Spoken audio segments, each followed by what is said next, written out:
though seasons change, we still keep it together. Hey, Beverly Hills 90210 fans! Are you ready to dive deep, episode by episode, storyline by storyline, character by character, as we break down the making of your favorite zip code? With your hosts, Charles Rosen. Did I say that? Yeah. Harry This Mullins. heinous thing about the real person, and we're going, what? We're getting rid of this guy. Pete Ferrero. I'm feeling wonderful.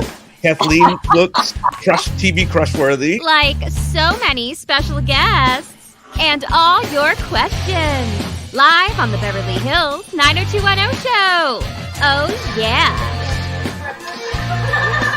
Everybody dance now.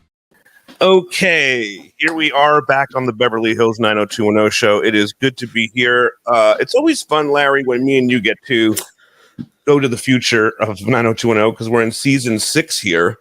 I'm all about season 6. I've been enjoying going back at it. It was all a blur to me.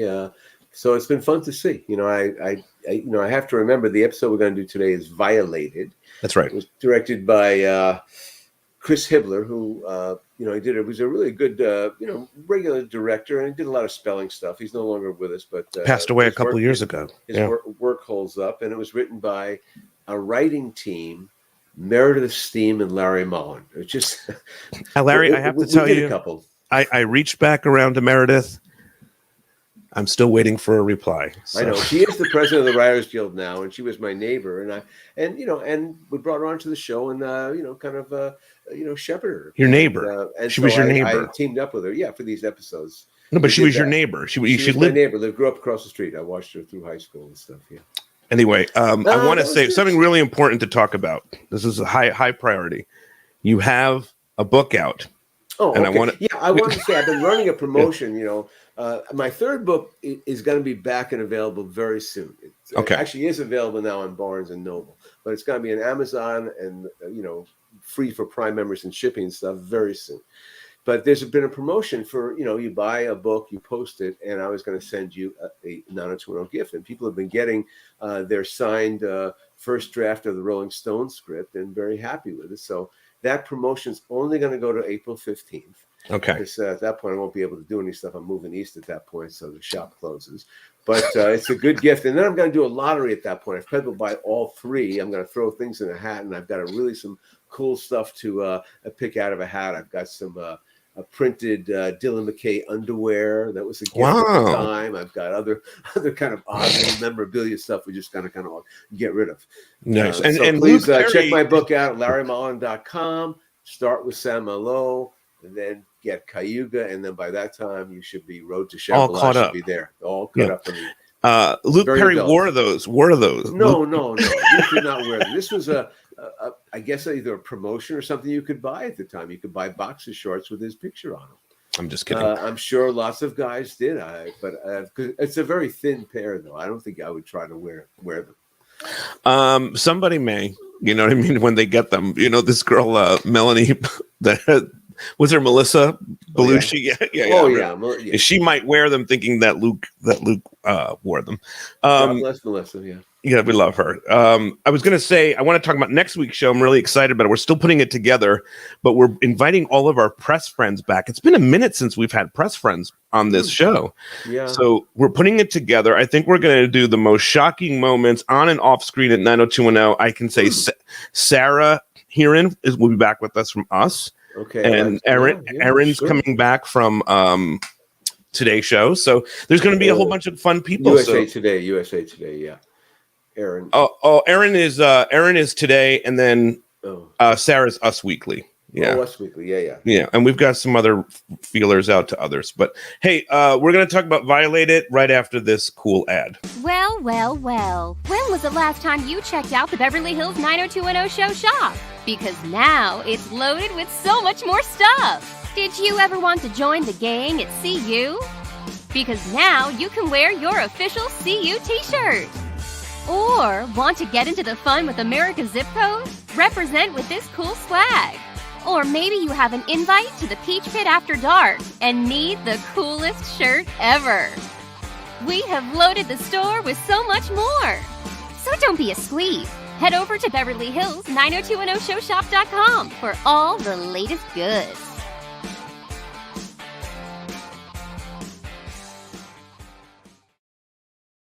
Larry, I know I said I would bring everybody on here, but before we do that, this is something very cool. In this episode, there is all of this amazing art that Colin Robbins made, right? Correct. But let's be realistic. Jason Wiles didn't draw anything. No. We searched and found an artist with artwork that we thought we could work with. It was good. He is. Peter Tiggler. Peter Tiggler, the real Colin Robbins, minus the coke habit, maybe.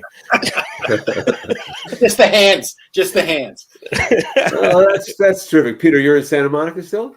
Yes, I am. Oh, Hi, Larry. How you been? Very good. I remember the day, we drove down in Steve Wasserman's Porsche to check out the artwork. We actually, Steve was a maven of art, and he kind of knew everything, and we liked it, Peter. We liked his art. It was going to work for us, and yeah, it's been fun. I mean, this episode we're doing now, which you probably haven't seen, but it actually has a gallery aspect to it, and it shows a lot of the work at once, and it really looks great. All these years later. Do you remember? Well, I want to also show you, Larry. I was invited to the art gallery because I have Colin Robbins, the program here. Yeah, and is that one of your pieces, Peter? Yeah, mm-hmm. That's really amazing. Yeah, I think what we did was, for the rights issue and all of that, we created all of the work, on set for the show. We used, some compositions of mine from other paintings, and some of them we made spontaneously. Do you remember how? Do you remember how this came about? These guys coming to see you, and were you like, "What are you talking about?" Like for 90210? I'm sure you were aware of the show. Oh yeah, sure. Well, a good friend of mine was the set decorator, Jill Henkel. Exactly. That's right. Yeah. Jill. Okay. And her husband, right? Dick Henkel. Yeah, I think he did a lot of the graphics. That's right. He made this. Yeah. Yeah. But so they came to see you, and then you just started to show them some pieces, and then how did it play out?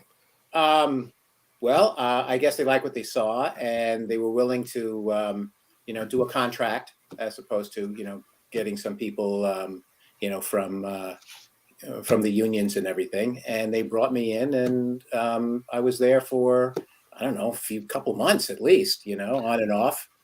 Did you do the mural in the After Dark too? They made a big.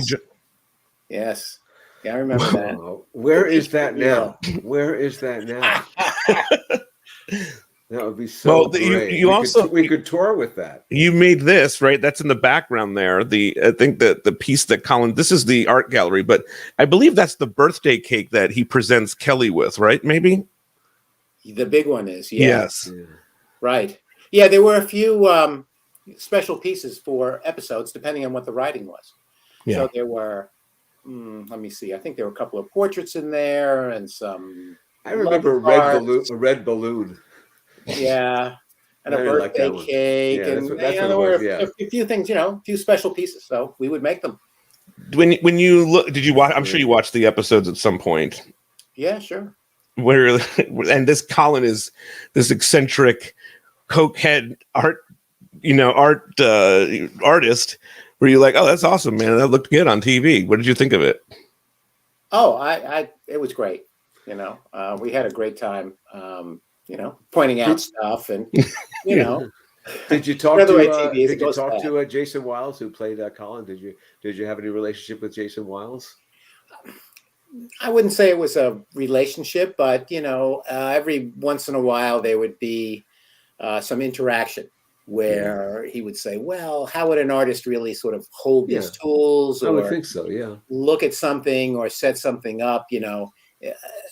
A lot of people might think of, the cliche, that kind of thing. Right? Well, thank you for not doing that for him. Exactly. So we would. You should have make it a little bit more realistic. Well, what a great gig! I'm so glad that was glad. Really, it holds up, and people still talk about that mural at the end. And you have none of this. You have none of this art anymore. It's all gone. Jill probably has some. Yeah, and it kind of disappears. Well, like I said, I didn't own any of the pieces that they actually used on TV because of the rights thing. So, Sure. I made the pieces and it belonged to the show. So the whoever can decide, where they went. I don't know. Yeah, Our so friend Brian like me, has you were going out from Santa Monica to that little studio in North Hollywood to work. Brian And wants to know. I remember that. Yes, we had actually it was a really nice kind of warehouse situation. Yeah, exactly. Yeah, mostly. Yeah. Brian wants to know: was any of the artwork done in stages to simulate like Colin was working on something? Yeah. Sure. Yes. Mhm. Absolutely. Well, it's very good to see you, man. Do you have anything coming up? I thought I saw something on Facebook or Instagram that you got a show coming up, or did I just make that up? No, I started these sort of public interactive murals a number of years ago, where I kind of set things up and the public is invited to come and paint. And I've been doing these, well, I don't know, here, East Coast, Texas. So just, I've gone all over for them. And I did have one at UCLA this past weekend. I think there's one or two coming up at the Getty sometime during the summer. Very cool. Yeah. Well, it was awesome to have you here. Stay in touch with us and let us know if you got anything coming up and you want us to plug it. We're happy to. Oh, great. Well, hey, it was nice seeing you, Larry. You too. Keep up the good fight in Santa Monica. I know you've always been active in the community. That is I've moved down further in the beach. I'm in Marina Del Rey now. We've been here for about 10 years now. Great. But I lived in Santa Monica for 30 years, so I appreciate what Peter did. All right, man. Have fun. Thank you, my man. Take care. All right. Now let's bring on Cliff here. Our Bruno. It's good to see you, man. How are you? I'm very well. Thank you, guys. Nice to see you again. I want to bring on Molly Campbell, but her camera's all over the place, Larry. Look, you're going to have to walk her through the setup here. Look. Okay, well, that's all right. Molly, it's upside down, Molly, but, the good news is that Molly is here. Is there. And in this particular episode, Violated, which is about sexual harassment, and we have our sluttiest girl who's kind of actually coming off, she's, trying to find herself and is being less slutty.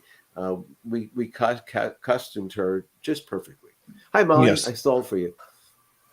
Is she there? She's frozen. Molly is here. Okay. All good, Molly? Okay. Yeah, there she is. She just doesn't hear us. I don't hear Molly, though. She's waving. I don't hear her, though. Her mic is probably... Her mic is muted. Something's muted. Well, but Cliff is here, and Cliff's in L.A., and it's great that you're here, because the episode of Violated is really an important, important part as we're starting to move to the end of the Dylan McKay and Tony story. And, it's a big pivotal part you play here. And I'm not ashamed to say that I stole that whole storyline from Shakespeare. As you know, it's Father Lawrence in Romeo and Juliet, handing the missiles back and forth. It's just something writers do. We just go into automatic mode for that. You just say, oh, yeah, it's Father Lawrence. Okay, that's great. So you're really happy about that. But, it takes a lot of heart to make that part work. And that's why I really appreciate your work. Thank you so much. I really appreciate that. I was surrounded by wonderful people. And so a lot of the feelings that I had was genuine. Rebecca and I had a very special relationship because we were the newbies. And of course, Luke was very kind and very professional and really welcomed me in. So it was easy. Really was. I wanted to ask you, you watched this episode. Was there anything that you sort of remembered? We and Larry sort of joked on the Patreon. We should probably set this up a little bit better, Larry. We kind of came into Peter Tiggler. All right, so there's a lot of things. There's a lot of things happening in this episode, right? There's Colin has a big art show. We've got this whole thing going on with Bruno passing the letter, and then we've got Jamie Walters' character is going to be leaving us soon.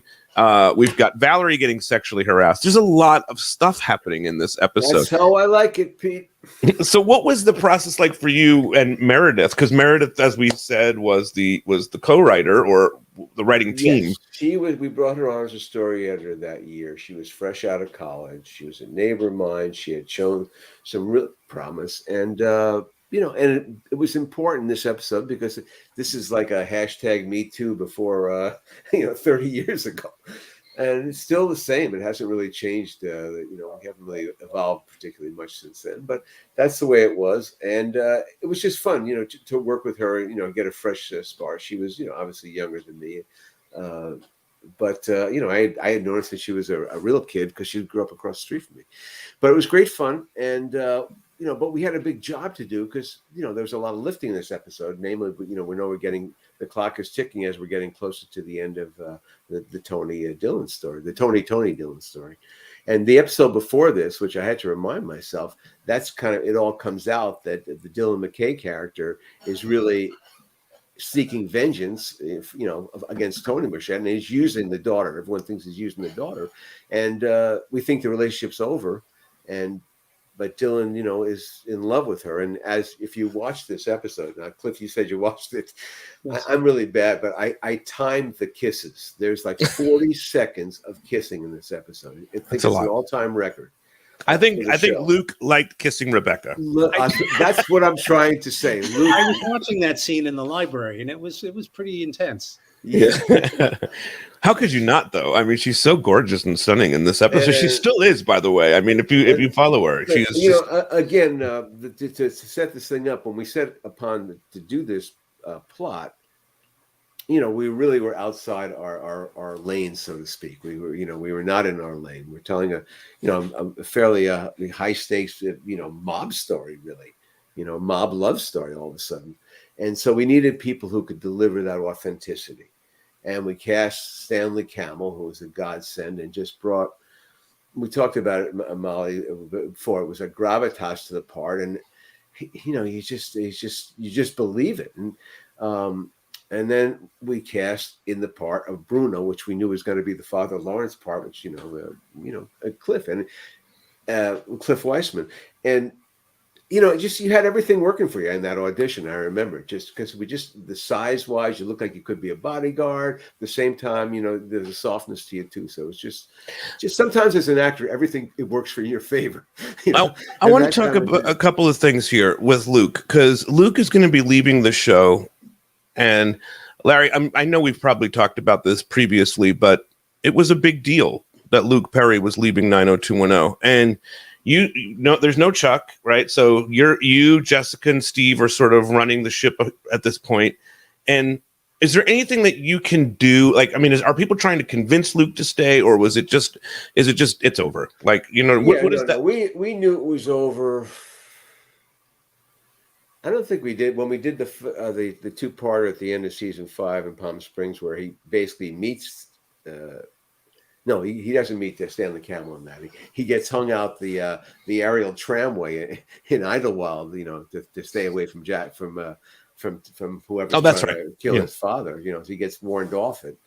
But no, we found out that Luke, this was going to be it. I think 10 episodes was going to be it. And then, we had that responsibility and to do it as best we could. I mean, because we love the character and we love Luke, and it was going to be emotional. And, we just stayed with what we had. We played the cards we were dealt, which was this whole thing about vengeance about his father, and then we could create this other story, this Tony and Tony, this confusion. We can get through a couple of episodes because, again, we're always thinking in a way it's a manufacturing thing, how many episodes we're going to have to tell this story in. And we thought we knew we had 10 basically. Yeah. So that's kind of where we went with it. But it was also, there was so much emotion because, Luke leaving, no one at that point realized he was going to come back. So, and then, but then again, so much of the job is when you cast people who are right. Like we cast Rebecca Gayheart. Now, if Jessica was here, she'd tell the quick story about the original actress we wanted was Kerry Russell. We cast Kerry Russell. We went to Mr. Spelling and we said, we really want this girl, Kerry Russell. And he went and he goes, he says, no, who's going to believe she'd be a daughter of a powerful man with a curly hair? So we go, okay. So anyway, we saw Rebecca Gayheart. And for some reason, that was okay. And then we found out later he was saving Kerry Russell for another show he was doing, which was Malibu Shores at the time. Oh, that's amazing. A typical manipulation thing. But so Rebecca Gayheart's, her curls were okay, but Kerry's weren't. But we were so lucky because she was just instead of Mr. Spelling just saying, "Hey, I think I want to save her for this other show. Can we?" It's a whole song. I love it so much. Lover. Come on, lover. Come on. Sit down. Hey, Molly, tell us about Rebecca Gayheart. You know how that was. She was absolutely lovely, just lovely. A perfect figure to dress. One of these times when we've done these shows, we talked about the wedding. Yeah. With her, I think she was with us. Yeah. Yeah. And I was so sorry about the things that happened later in her real life. Like, terrible car accident. Yes. There was a fatal fatality. That she somehow was. I was not. I don't ever bring that up, but it is such a horrible thing that happened to Rebecca, and I mean, there was no charges ever brought, but she was just part of an accident. No, it was just a horrific thing that happened to her, and I want to just say something. Truly an accident. Correct. But I just want to say every once in a while, and I don't mean to stand on a soapbox here, but every once in a while, some idiot will write something about it on our YouTube, and I have to delete and block the person for writing about it. This was an accident, and Rebecca Gayheart's an amazing person. I'm sure that she lives with this every single day of her life. Please stop writing that on our page. It's just inappropriate. But now that you brought it up, I figured I might as well mention it. Cliff, go ahead, Molly. I just want her to have everyone's understanding and sympathy, empathy. She was an extraordinary young lady in the show, in some of those scenes with Dylan, and it's so hard to look at Luke, who was so young and vital. They all were so young and vital. It was a really exceptional episode, I thought. And I thought some of the stuff with Jenny was remarkable. Mary Crosby. Well, which storyline do you want to hit first? We should probably try to. Well, I want to say with Cliff. I want to ask Cliff. Were you aware that this? I mean, you obviously knew Luke was leaving, right? So you were aware of that. Was there any kinds of conversations about that for you or anything like that? Between me and Luke? Yeah, what was the atmosphere sort of like when you were there? I didn't really get that. I really didn't get that he was leaving the show at that time. It's funny. When I first met him, I went up to him and introduced myself, and he said, "How'd you get this job?" I was like, "What kind of a question is that?" And I thought, "Wait, this guy's a jerk," And then right. I came home with my wife. I was like, he asked me how I got the job. I said, I auditioned for it. What did you think? But I think he knew somebody else that was up for it. I think that was the reason why he was asking. Yeah, but nonetheless, he turned out to be very kind, very professional, very warm. And in fact, at one point, my wife came to set, and he just said, "You guys are such a good-looking couple." And he was just so personable. There was no indication that he was leaving, at least to me. Certainly not in this episode. Maybe if I think about it, the last episode that he shot, there was definitely, you talk about gravitas and heaviness to it. And I think that might have certainly seeped into the work on those couple days, the wedding, and then of course, the funeral scene, and then obviously the climax of his leaving. So to answer your question, no, not really, except maybe that last episode. Right. I got you. And we were talking about Rebecca, and you said that you guys had a special relationship, Cliff. Well, I'll only mention it because she mentioned it last time we were on together. She said that she felt a little isolated from the other women on the show. And again, we were both newbies. We were newbies essentially. So we bonded. So we had a very special relationship, very similar to, Bruno and Tony. So that's why I was saying it was very easy to play that role. It's interesting too about coming on as a guest star to some of these to this show. I mean, where Rebecca might have that experience with the women, you would not have that experience. Right. Do you know what I mean? So what can you do for guest star to guest star? Is there anything you can do and talk to her about what's happening? We chatted, confidentially. We chatted confidentially, and I had similar feelings initially because of that first interaction with Luke. Right. Yeah, you know? And Jason, although Jason had cast me, Jason was great. Jason directed the first episode that I did, and he was great, and he really put me at ease. So there was a little bit of being the outsider and new, and then ultimately it was just, I hate to say it was chit chat, but it was chit chat about, it's the only thing we had in common was the show at that point. Sure. So we talked about it and about our feelings about it and about being there. And, we were part of a phenomenon at that point. And Larry and I, we talked about it on the watch along that we do on Patreon. And, when you think about iconic moments, we were just saying we're going to do an episode like that on and off screen. Like this becomes one of the most iconic episodes of Beverly Hills 90210. This whole storyline. I think, Larry, it's the highest rated. Is that One Wedding and Funeral is a single episode? I think so. Yeah. So you're in terms of the 90210 universe, Cliff, you are a part of something that is just the hugest, right? You know what I mean? And I have to tell you that as an actor, there's nothing better than that. It's really People see your work. Really it's a nice thing. I have friends that have done sort of iconic roles here and there, and they're still known for them. And just to have a little part of that, and to still people go, oh yeah, I remember you because 90210 Bruno. That's a nice feeling for an actor. So it's very grateful, and the fact that I'm doing this 25 years later, it's crazy. I want to ask you though, after this episode airs, or you are in the world of 90210, maybe not this particular episode, but as the episodes start coming out, are people identifying you as this limo driver, asking you for a ride here or there? More than a limo driver. I'll tell you one funny story is that I was working at the Four Seasons Hotel at that point, and I had my day job, and for some reason I got dropped off. My wife, we had one car. We were poor, and we were sharing a car, and I got dropped off in Beverly Hills and had to get to the Four Seasons, and I was walking and I was late, and I sort of stuck my thumb out, and this woman picked me up, and she said, "Oh my gosh, you're on 90210."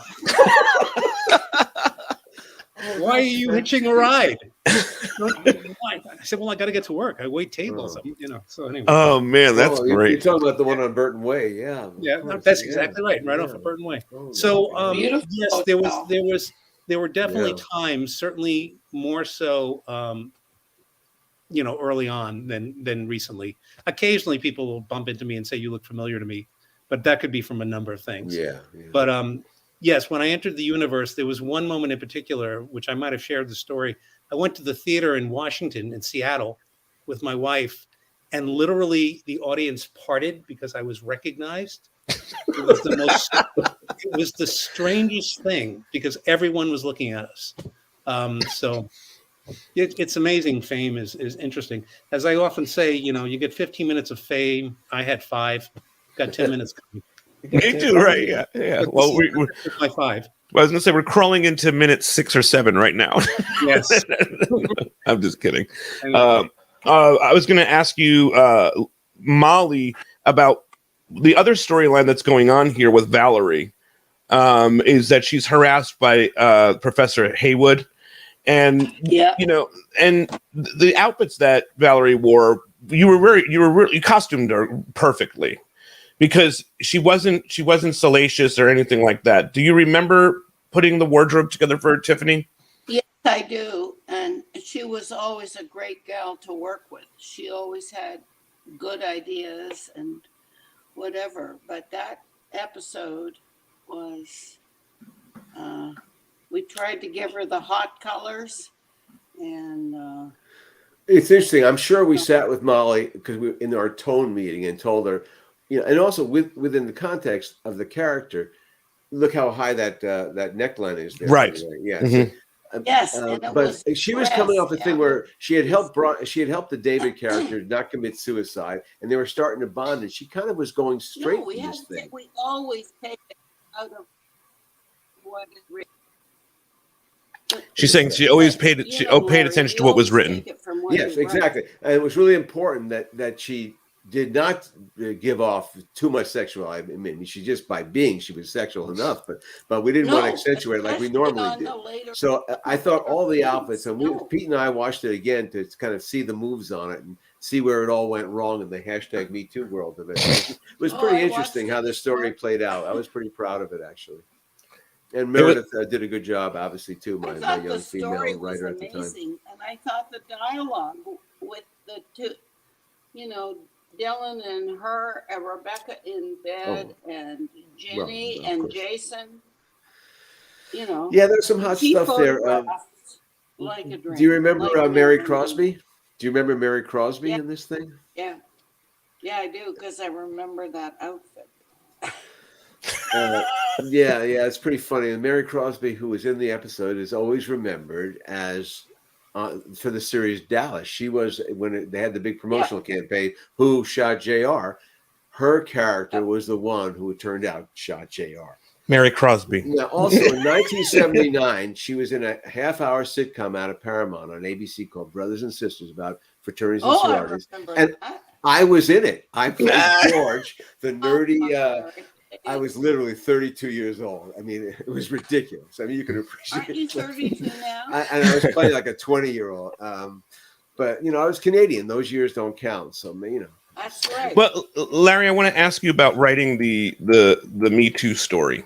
Oh, yeah. And Mark Shearer is the actor who played the Professor Haywood. I thought he did a great job. Tell me about writing this and putting that storyline together. I will. First, we should just give a little bit of for Mark Shearer. Mark Shearer was in the original cast of SWAT that was on TV, and he also was in Barnaby Jones for like 100 million episodes. So he was really a seasoned actor by the time he was like 45, 50, and I don't know what he is now. He's probably my 70. My age. Yeah. But this is an interesting episode because I think it was supposed to be a sweeps episode, but the way this season started out, where we burnt off 2 episodes in one night, I told you that story about why Mr. Spelling wanted to blunt Darren Starr's. Wait a minute, tell that story again, just in case people have not, and they're watching it for the first time, and they're hearing a new story. We're shooting, everything's going well. We're doing 32, but we finished a couple.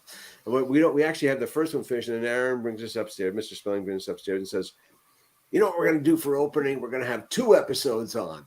We're going, really? So we have to rush and post a second episode really quickly. And it just seemed odd at the time. But then we realized there was a new Darren Star show on CBS that was premiering at 9 o'clock, theoretically after us. And I think Darren thought that he could take our audience. They just would move from Fox to CBS from when our show ended. They go seamlessly over to his. And so he wanted to kill that because he was competitive. And so he made us do 2 shows at once. And so, this show then everything got moved up. So this show did not end up in sweeps, but it was a one-off show where, usually we build up storylines over a couple of episodes, but this is just one thing. And we had Valerie and her character at that point, they're considering a relationship with David. She's trying to, be the best she can be. And she does nothing wrong in this episode, even though her past is as a slut is well documented.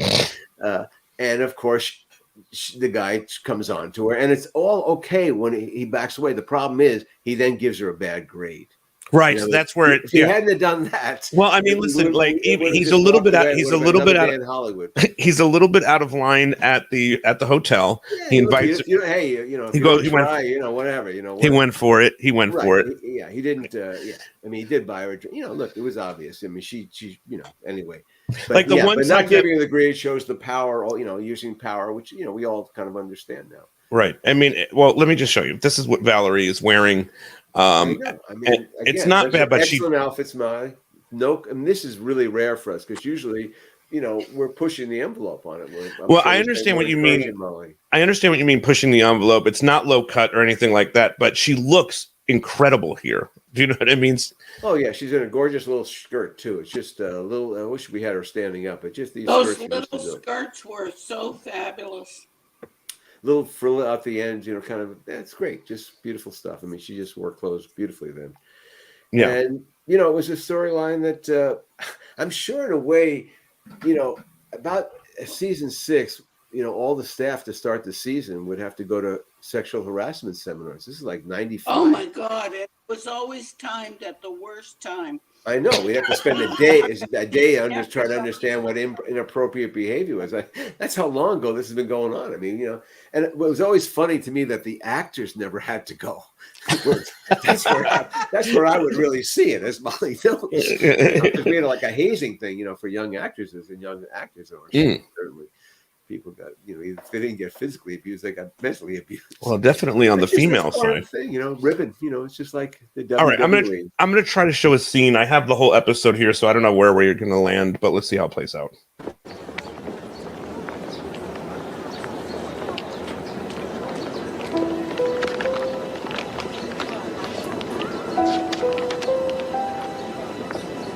Tony, I'm sure I'm the last person you want to hear from right now, but I couldn't stop myself. Whatever it is between your father and me, it had nothing to do with the way I feel about you. You're an incredible woman. I know you'll find happiness with someone who deserves you a hell of a lot more than I do. All right, Larry, I want to mention this because Bruno is the one that delivers the letter. I know. We talked before we got on camera, Molly. We talked about if Bruno hadn't delivered the letter, Tony still might be alive. No, we can't lay that. But that's just look. That's the fickle hand of fate. I mean, it's a classic story. Father Lawrence. Do you remember sort of doing some of that, Cliff, with her? And I was watching it, and I'll be honest with you, I don't remember filming that scene as much as I remember that Makeup asked me if I wanted some sunscreen on my face because we were shooting outside. And I said, sure. And I started sweating, and then the sunscreen got in my eyes. Oh. And it was burning me, and I couldn't see. And oh, that's terrible. Oh, I think you're kind of squinting a little bit in the take, maybe. Yeah. That's more of what I remember was like, oh, no, I have to shoot this thing, and I can't, my eyes are killing me. The other scene we shot there, and I think it's the same location, probably the same day, where Tony and Dylan get busted. Her father, you swing by, from the airport, you're trying to stop. They think that her father's going to be out of town and everything's going to be great for them. And he swings by one more time to say, and it's the basic scene where she basically chooses Dylan over her father. And the next thing we know, she's moved in with him. So, I mean, this is a big jump in this episode. And it's a big scene, and you just see how terrible you feel when you can't talk him out of going. You said, no, we got to get to the airport. We got to get to the airport. Yeah, that's actually my favorite moment. Watching this again, I was like, that was if I could say that was well done. Yeah, I thought so too. Yeah. What about working with? Again, these were good moments in our drama because sure. We know the audience is really with them. This couple, they're really rooting for this couple, and we know we're going to kill this girl. It's going to be devastating. What about working with Stanley, Cliff? Stanley was a veteran at that time, and I was still relatively new to Los Angeles. So he was a bit of a mentor on set, a little bit. He certainly knew his stuff. And so, I just remember talking to him about the industry. I was really new at that point and was like, how do you do this? And what do you, and so he was kind of mentoring me as far as the industry was concerned. As an actor, he was phenomenal. He had wonderful technique. He had, as you said, he had brought this gravitas, but he had these amazing eyes. You could just see everything going on in his face. And, so it was lovely to work with him, but mostly it was because I was so new. I mean, I really was new. And this, outside of one job, this was my second job in California, in LA. So we talked a lot about business from an acting perspective. He seems like somebody that would be a great mentor too. I mean, he delivers this character so well. I mean, he's just such a talented guy. I mean, he's so intimidating, yet such a teddy bear when it comes to Rebecca or Rebecca. Yeah, Tony. Tony. Yeah.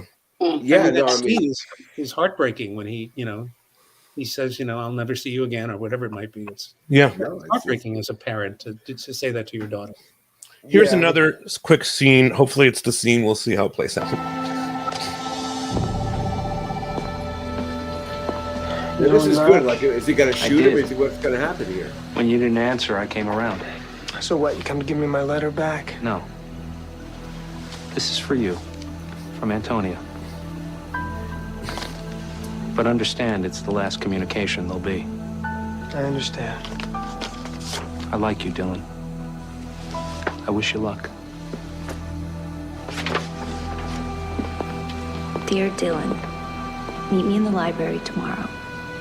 This is so Shakespeare. I mean, I'm not ashamed. I am not ashamed. I am not ashamed. When That's you're great. doing 32, you automatically go into these, there's only so many stories. Cliff, what about finding Bruno? I mean, I know you said you were newer to acting and newer to LA, but was there someone that you kind of based Bruno on, or who was Bruno to you? Who was Bruno to me? That's an interesting question. I wasn't a parent at that point. I was an uncle, and quite honestly, my sister's husband had passed away. And so I was kind of a father figure to her two boys. She's actually watching this right now, so I'm sure she'll probably start to get emotional. But nonetheless, there was that parental thing. I wasn't a parent. And I think I drew on some of that. Obviously, he had an allegiance. He had a job to do as, Stanley's, driver. But he was conflicted. And what's so interesting about that scene is that the letter is open. So I probably knew what the letter said, probably. And then later on, it sort of indicates that I knew what was going on, and I didn't have to deal with her dad. So I was, again, it was that parental thing more so than the loyal employee. And I guess just at that point in my life, I was probably drawing upon being a good uncle. Yeah. I mean, we like the idea of this kind of like bodyguard guy having these feelings for this kid like that. That's what really, made the thing work.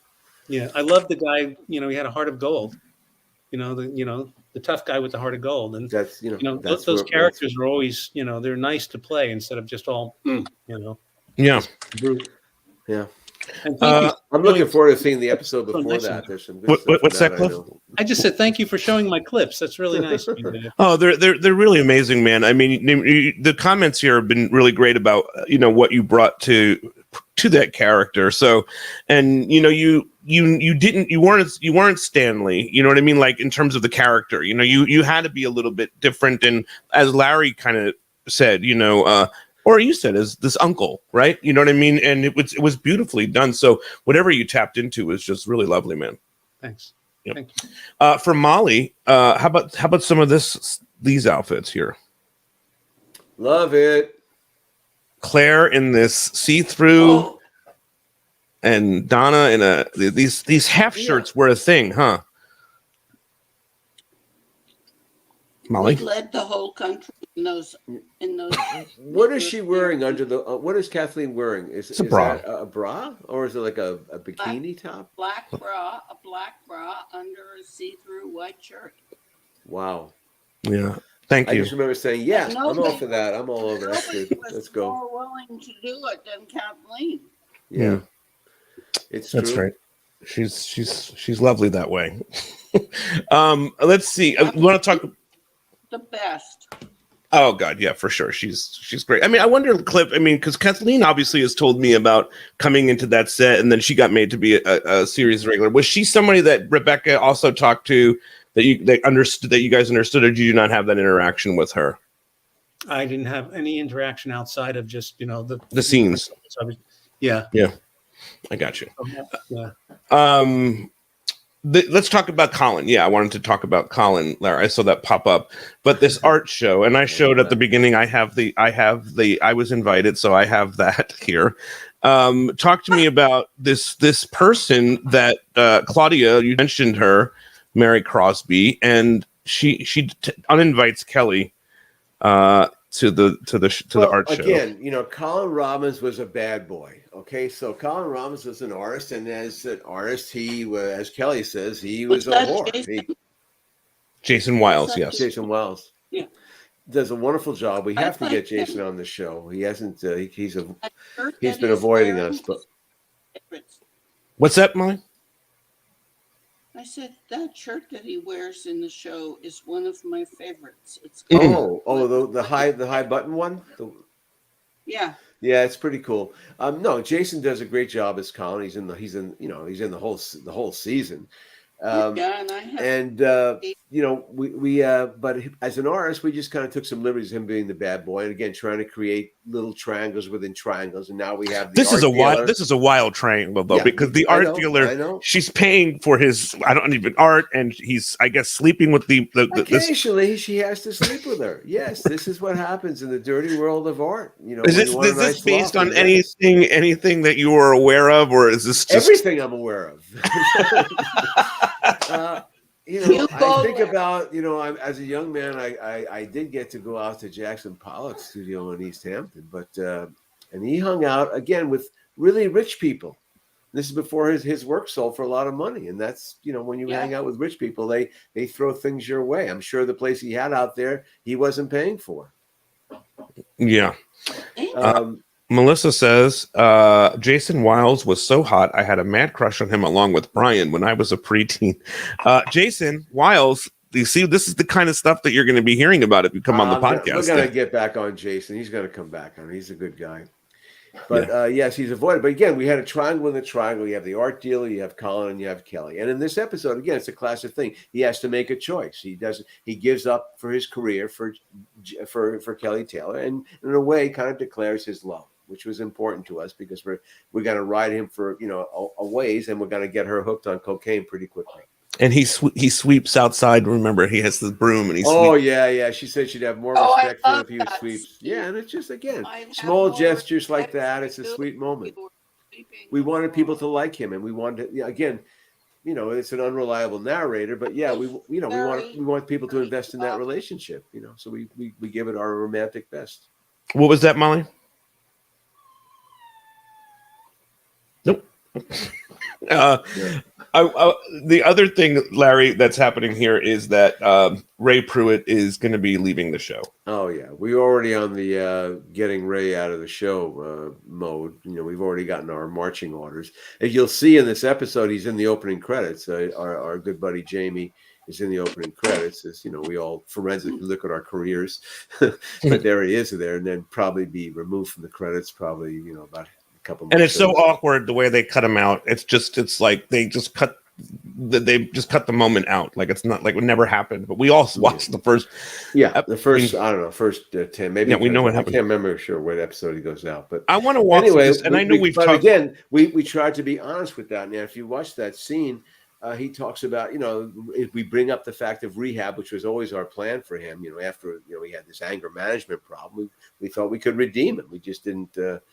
Again, we just messed up. Well, I want to ask you though, because we've talked about this and we've talked about it with Jamie, so we're not talking like out of left field here. But I want to ask you about the moment when Mr. Spelling tells you that you have to do this, because now, listen, you're taking over the show and you've got the responsibility to go and tell this actor, Jamie Walters, who is incredible and everybody loves. You're out of here in a nice way. So, what did you?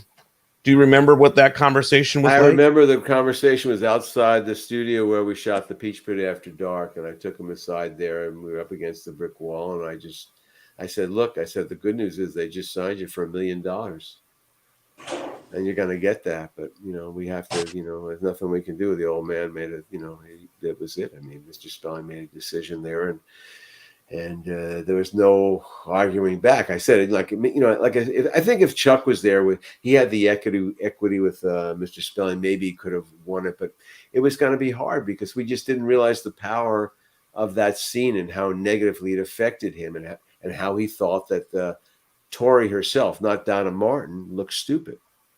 Oh, you mean Mr. Spelling thought that Tori, the actor, because again. It was all driven by fan mail then. There was no social media. So if you got like 3 people saying, how could Donna be so stupid? Why is going on? Why was she with this guy? Don't be with him. And, we were looking for explosive storylines. So we were always trying to push the edge and stuff. And we thought we could really deal with abuse and stuff. We were very naive.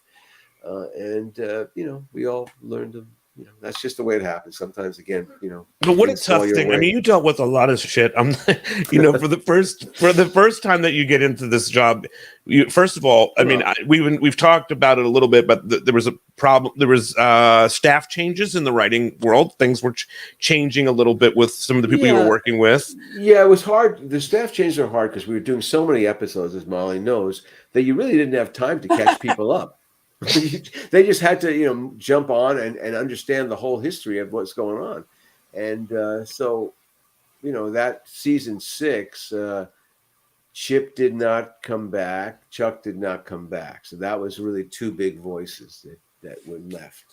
And then Larry Mullen is still here. Yeah, Larry Mullen is still here. And Steve and Jess were, where they were going through their changes because you'll notice the first episode of the season they wrote together, but then after that they wrote separately. Right, there was a split. I don't think it's a secret. They split up. She's talked about that. That was another layer of stress. I would imagine so. And then Luke is leaving. The hot hunk of the show is leaving the show, right?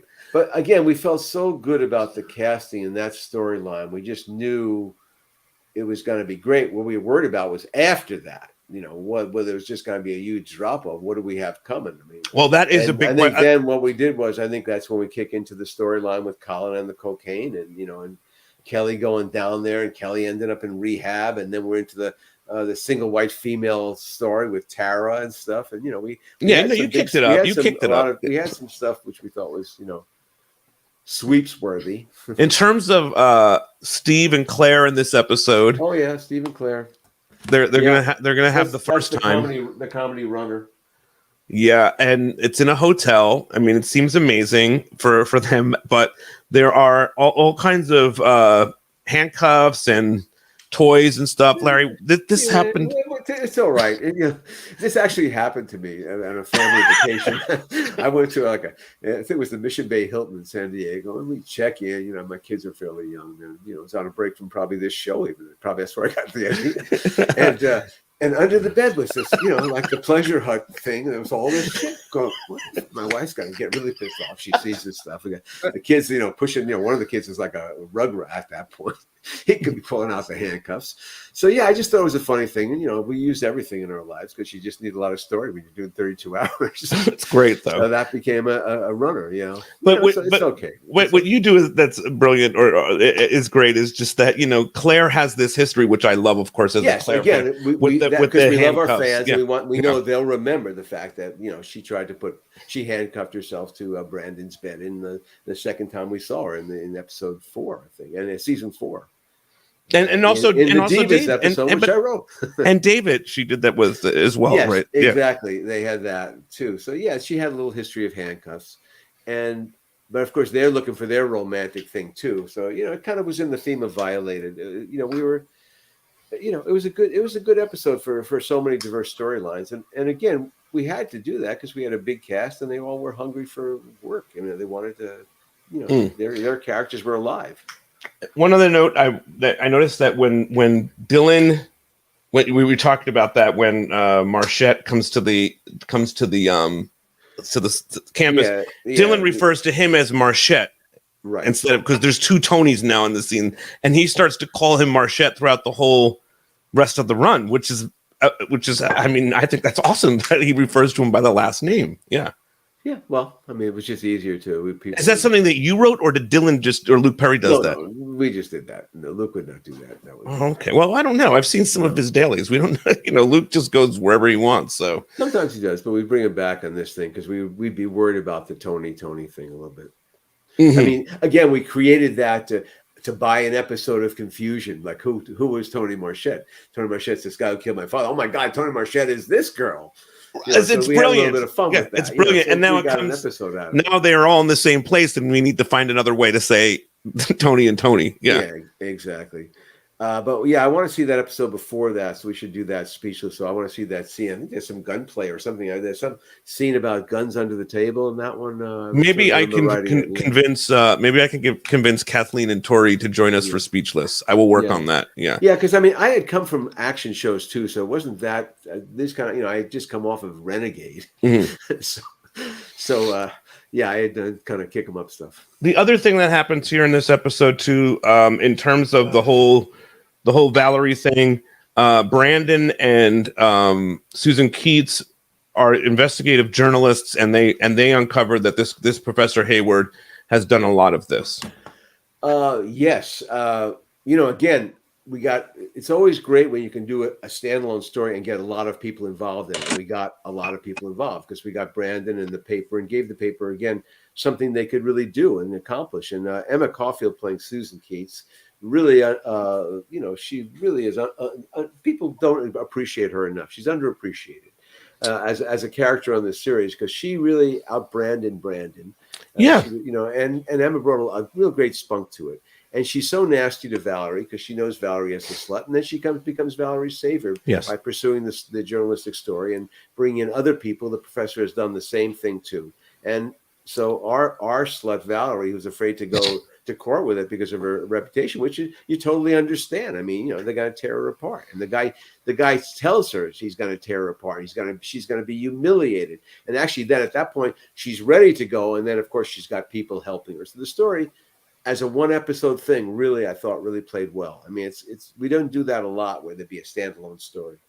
That was unusual. I want to, it's funny about Susan Keats. You said she's underappreciated, and I kind of agree with you because there's a part of me, there's all these cliques of like fans that like Brenda and Dylan, or Kelly and Dylan, or Brandon and Kelly. But I really like Brandon and Susan. Like there's some. I think I know why. Because basically, she dumps Brandon. I mean, no one dumps Brandon. Exactly. She dumped him. So, yes. I mean, that's why people hate her. Well, and I think they really challenge each other as actors and also as characters. I think that there's something really beautiful happening between the two. Molly, what was Emma Caulfield like in those days? Do you remember doing stuff for her? Yes, and she was most delightful and was friendly with the cast. Like, they seemed to accept her, and she became friendly with Kathleen and Tori, and but she was really great. She was really straightforward, and we did her in sort of suits. Yeah. Parts of suits.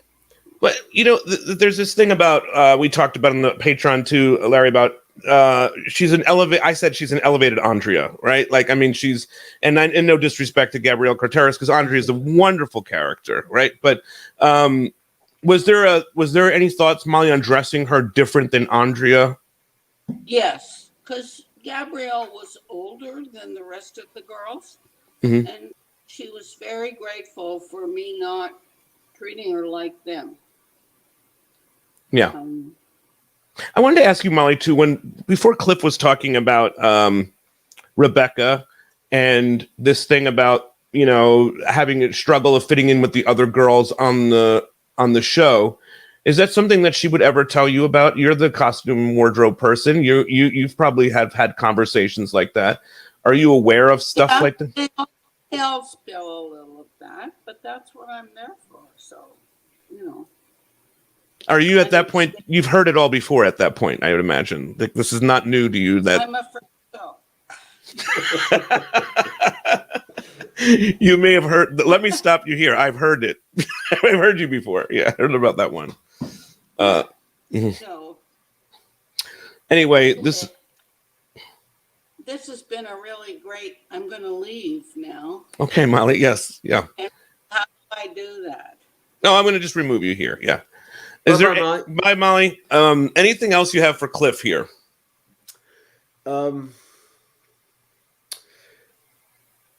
No, I mean, I think we've had Cliff on before, but this particular episode, though, you got to see how we really used his character and how he really delivered. Basically, he delivered more than just the notes. I mean, he delivered this kind of feeling, and we just, again, this plot was not our traditional kind of plot. So it when it works like that, or when we have a character like Stanley Campbell, or Wings Hauser, like in our other detective plot, it just really elevates the show, and we can pull that off.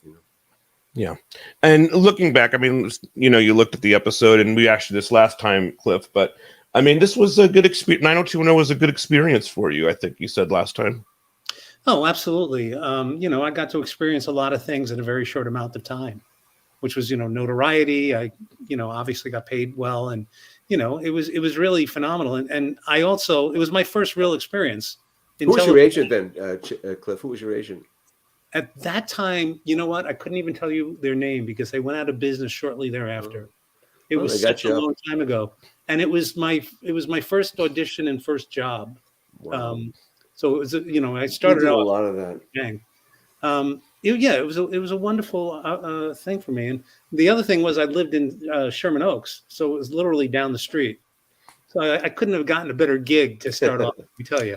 Yeah. So, and anyway. Did you find that 90210 helped you at that time, or some actors say no? Well, but I'll tell you a funny story. So I won't mention any names, but I had a friend on another spelling show, and we went bowling. And I said, I'm on 90210, man. This is going to do it for me. And he was like, and I was like, really? He said, yeah, it's a nighttime soap. And, people might not take you seriously as an actor. And, I had a very strong theatrical background. And he was right. I didn't work for 2 years. I did commercials. Yeah, we understand the spelling curse. We've talked about it because I said, I never worked for Fox again after I left the show. Yeah. But listen, I wouldn't trade it for anything. It was a fantastic gig. And it's interesting, too, because I think in today's day, if we had 90210 on a streamer or, the way the world is set up, I don't think that would have been a problem for anybody. Do you know what I mean? Like, I feel like the 90s were a different time for Hollywood, and for TV was not even a place where being talked about. Now we're only talking about TV. Really, we're talking about series. We're not really talking about films anymore. I don't know the last movie outside of like the Batman stuff that, you sit down and actually watch. Like most of it is all Euphoria or Cruel Summer, whatever the new thing is. Limited series. It's interesting. I didn't know that other people felt that way about being on a spelling show. I didn't know that was. Oh, for his writers. Yeah, I remember getting off and, trying to get a big agent. And he went, oh, boy. He said, it's just too bad you're not coming off a good show. A spelling show, But I mean, listen, it's like a fucking hit show. Like we did 32 hours a year. Like, what are you talking about? It's funny to me too because and then Aaron prevented you from getting work. Also, Mr. Spelling, that was one of the things he delighted in. If you had success outside the spelling company, then that diminished his success. How can I succeed if my friends don't fail? Come on, Hollywood, let's go. But it is interesting because 90210 was such a huge show. I mean, and we're still talking about it like you guys referenced earlier. I mean, we're talking about it 25 years later. I'm sure there's a lot of shows that were considered the big hit or the drama that was taken very serious that none of us are talking about. You know what I mean? So we love to dance on their graves, Peter. I just want to say one thing. Do we talk about the kissing in this enough? I mean, you should. Or is that before the thing? Because if you watch this episode and count all the seconds of kissing between Dylan McKay and Tony Marchette, it's literally 40 seconds. It breaks all records. I put it up against any show for the compilation of elapsed time kissing. It's just a credit to Luke and a credit to Rebecca. Larry, one more thing. Where all these fans make these their picks, Kelly and Dylan, Brenda and Dylan, couldn't there be an argument made for Tony and Dylan? Oh yeah, people love that couple. Yeah, I mean, look, they get the benefit of no future, so that's always Yeah, I mean, they were a wonderful couple. They looked great together. They there was hunger there. And I think she told us that he brought her to the table, right? Didn't he? He brought her to the show. Yeah. yeah. Mm-hmm. After we had already had our hearts broken about Kerry Russell. I think that you guys wound up okay though, because Rebecca's incredible. Well, she was coming off a soap. She had never done prime time, so there was concern. She had been a soap actress. She had done the Noxema. She was a Noxema girl, and she had done a soap, I think, Loving. The thing is that she comes across. She's not like any of the other characters. You know what I mean? She is this sort of special character. She lives in this mansion. She's it's like a hothouse or a flower. She's exactly got this protected environment, and she's had this guy he's grown up with the whole life. This big lug kind of watched her instead of a nanny. It's great. Allison says Dylan was really happy with Tony. He seems so much lighter with her. So there we have it. And the cat. That's right. Yes. All right, this has been really great, guys. Thank you, Cliff, for joining us and hanging out with us. Yes to you, Cliff. Yep. Good So luck in Atlanta. Next week, we're going to try to put this together with the most shocking moments. We're working on that behind the scenes, so make sure you guys all tune in for that. Larry, if someone wants to get your book, what is the best way to do that? I think if you go to larrymullen.com, there are links to Amazon. I would start with the Sam Malo book and then move right into Cayuga. And by that time, Road to Shambhala will be available. And the trilogy, the Max Dean trilogy. And everybody's got to do this soon because April 15th, he's out of here. The promotion is over. If you one book posted gets you a signed, first draft of the Rolling Stone script, which is called then the Voodoo that you do so well. And also in the script, the roadie does not say "get out of here." On the day, the actor improvised it. Cliff. He is the actor. He was the. That is correct. Yeah. That is correct.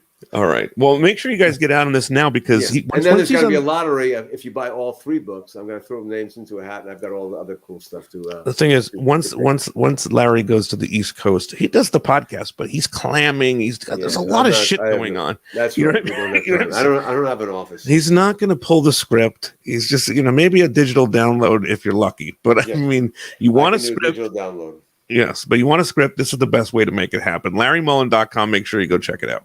Thank you. You got it, my man. All right, everybody. This was a lot of fun. We will see you all next week. Take care.